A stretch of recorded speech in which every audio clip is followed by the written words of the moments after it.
For some other players, it's not as fortunate of a time. They get cut. So we had some roster cuts over the week. And, some were more notable than others. One of the ones I want to talk about with you was Samaje Perine, who was cut by the Denver Broncos. There was rumors earlier on the offseason that it was either him or Javonte Williams. And Javonte Williams clearly outplayed him during the course of the training camp in preseason and took over that starting role. Samaje Perine did get cut, but immediately got picked up by one Kansas City Chiefs, who always seem to have a timely pickup, man. What's your thoughts on Samaje Perine? Yeah, so I think with him being cut, I do think that this is going to be somewhat of a committee-style backfield. I don't anticipate Javonte Williams being like a workhorse back. I think Jaleel McLaughlin is going to be involved because we've seen Sean Payton before on all of his offenses. It's kind of like this two-back committee here. But I still think that Javonte Williams and even Jaleel McLaughlin could probably have fantasy relevance throughout the season this year. What about Audric Estime? A lot of people like him too. He's just so I'll say one thing: when running backs don't have good athleticism in terms of like NFL standards, obviously people are always like, "Dude, you're a couch guy." Talk about like obviously he's more athletic than me. Like, duh. In terms of like NFL standards for running backs, he's just not athletic at all. So for me, it's just like I'm okay with just missing out on that. Yeah. But with Samaje Perine, I do think it is very interesting, though. I'm not going to lie that he went to Kansas City. And the reason why is that we saw Jerick McKinnon be involved in the receiving game for this team. And you have Samaje Perine, who is a passing down specialist. He's very good in pass pro. So I do think there's a chance. I don't want to say he's going to, really knock down Isaiah Pacheco for me. But I do think it's a slight hit to Pacheco where he's going to be ready for week 1. They already said that. Like he's going to be ready for week 1 and he's going to be on the active roster. So I just think it's interesting that they sign him in a backfield that's just not very good behind Isaiah Pacheco. He's a veteran that they clearly like that veteran presence back there. So I do think that he's going to be involved on passing downs for this offense, and it might limit slightly Pacheco's upside just a tiny bit. I'm not too worried about Samaje Perine. Like we've seen him already kind of flame out in Cincinnati. He didn't really have much juice in Denver. Couldn't really beat out Jaleel McLaughlin last year. So I don't really have a lot of optimism for him now. The one area I could see this getting interesting is with an Isaiah Pacheco injury. And now we're talking about, oh man, we might have like a full-fledged RB2, high-end RB2 on our team because of an Isaiah Pacheco injury. But outside of that, I think this is one of those situations where we kind of view him as like Jerick McKinnon, just an upside play. He don't really have the same juice that McKinnon has. So to me, he's like a pure upside play, maybe in a best ball league. But it comes to redraft, he's probably all on waivers. Yeah. But the minute, and this is not me wishing injury, but the minute something happens to Isaiah Pacheco, that becomes a very interesting target. And we can't forget that CEH is on his team too. Clyde Edwards-Helaire, who the team probably still has a lot of belief in, even if we don't.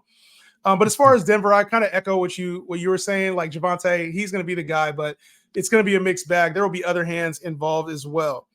Another name that was cut, Noah Brown. I think this was kind of a surprising cut here for the Houston Texans. Obviously, not surprising because they have a ton of available weapons. Obviously, when you bring a guy like Stephon Diggs in, but it showed me two things. One, they're comfortable with their receiving core, namely John Mechie is a name that I think they had to have been really feeling good about him in order to cut Noah Brown, who played well last year.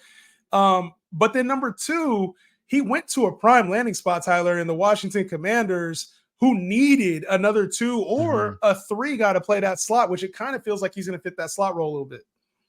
Yeah, no, I mean, I think it's interesting that he ended up going there. I mean, we'll see what happens. I just think that Terry McLaurin is going to be fed the ball here. Even Ben Sinnott or Senate.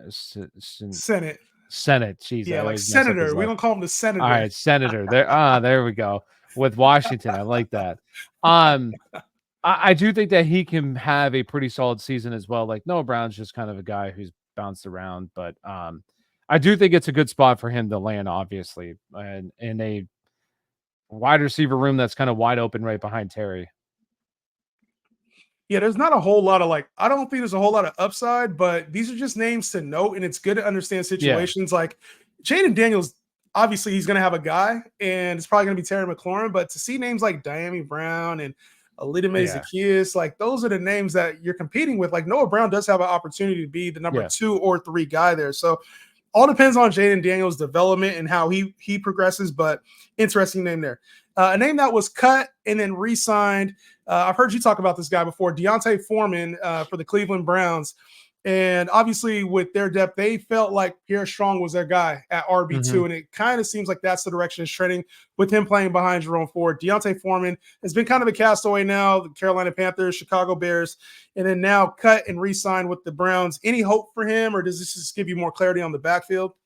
No, I mean, I think it's I will say that like kind of whenever he's had like the little bit of opportunity, he's been decent for fantasy. Like later in his career. And I thought that like this would be a good like lightning thunder kind of backfield with him and Jerome Ford, but clearly seems that they've moved on. I do think, well, not moved on, they brought him back, but I've always been even since he was drafted, always a believer in Pierre Strong, just really because the combine metrics. He is a guy that I would definitely stash in dynasty leagues. I would pick him up at the end of my bench and kind of see how this plays out because I mean, we can talk about it right now since we're on the team. I mean, Nick Chubb was placed on PUP, and I mean, Nick Chubb like is fantastic. Like, there's no debating that Nick Chubb was one of, if not the best pure runner in the NFL for years.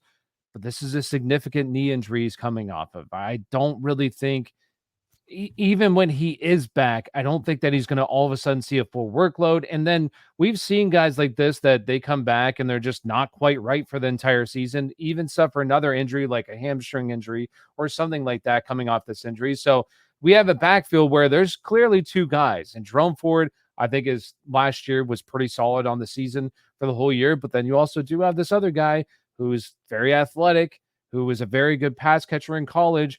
And Pierre Strong, geez, I was already forgetting his name.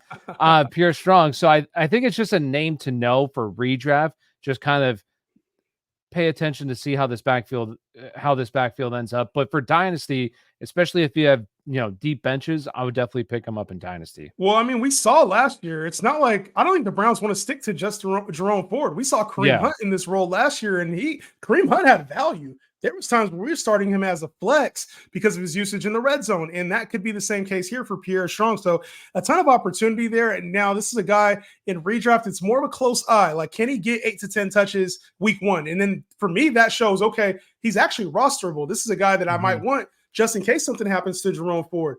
And as far as Nick Chubb, it's like, who knows when he's coming back? Obviously, he went on PUP, but like, there's no clear. They haven't said anything about him. He's not ready. We have no idea.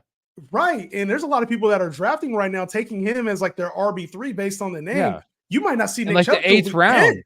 It's like, what are you talking about? It's crazy. And it's all because of he squatted the one time. He squatted. Oh my goodness. He squatted, which, obviously that's nice.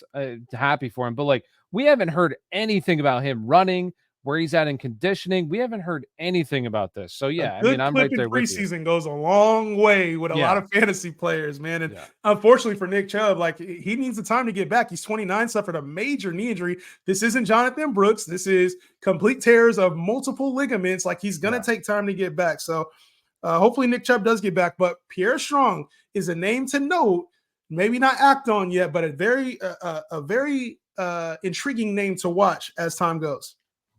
And then the last cut I want to talk about here is Tim Patrick. Now, for Denver, this was a very interesting cut because all we had heard all preseason was like, Tim Patrick's a starter. Tim Patrick's going to be long in when we're starting 3 receiver sets. He's in there. And to just see him cut was kind of a surprise. He ended up going to the Detroit Lions. I'm assuming they're going to move him up from the practice squad at some point. But to just see him cut was kind of intriguing in that maybe they're just embracing the full rebuild. But when I saw that name go, it was surprising, but unsurprising because of the knee injury, if that makes sense. Yeah. And he's an older player as well. And I mean, these knee injuries, once they get up there, you never know. And for me, why I like, well, obviously I don't like when a player gets cut. I don't want to phrase it that way. Right. Feel bad. But for like, I've been a big Troy Franklin believer, and he's been a guy who's kind of the reports have been a mixed bag in terms of the preseason and in his camp. It's been high highs and some low lows. You've seen some lows So with him. I'm okay with that though. And the reason why is he is a young rookie. He early declare coming out of college, playing with his college quarterback. Like there's still some growing pains here, but it's either you want to believe in, obviously Cortland Sutton is the number one here, but then the second guy here could be either Marvin Hare or Marvin Mims, who maybe some people believe in, but he really didn't do anything last year. And for me, I've already kind of moved on to Troy Franklin, and Troy Franklin is the guy that I like, and I'm okay with just taking a shot at the end of my drafts and holding for a couple of weeks, seeing if there's anything, or maybe he's just not even getting on the field at all, then easy cut, and just kind of seeing what happens. And in Dynasty, I really like to draft him in the third round and just kind of seeing how it goes. Because once again, early declare, earn targets at a high rate, broke out at a young age, playing with his college quarterback. Like, I think that those are all things to like, and whether or not that comes to fruition, let's see. Yeah, a lot of alignment there with the right trajectory, but we do got to know, like, he's got to earn a starting role, and it's probably he's definitely not playing over Mims or over Sutton right now. So for me, I tend to watch names like that more so than act on them and put them on my bench, but definitely a name to note who could take off here in the second half, depending on how Bo Nix plays, right? Obviously depends on that. Yeah, and then, as far as the Lions, like, they don't really have a third option when it comes to receivers. So to me, not even a second. Jameson will be a good second. Don't hate on JMO right now. JMO's going to be better than you think he is. We'll talk about that on another show. But Tim Patrick could be in line at some point to become the wide receiver 3 on this team for the Lions, which has been a decent role at times. Like, we've seen Josh Reynolds at times. We've seen players at times look decent in this role. So nothing major to work on with Tim Patrick, just a name to note.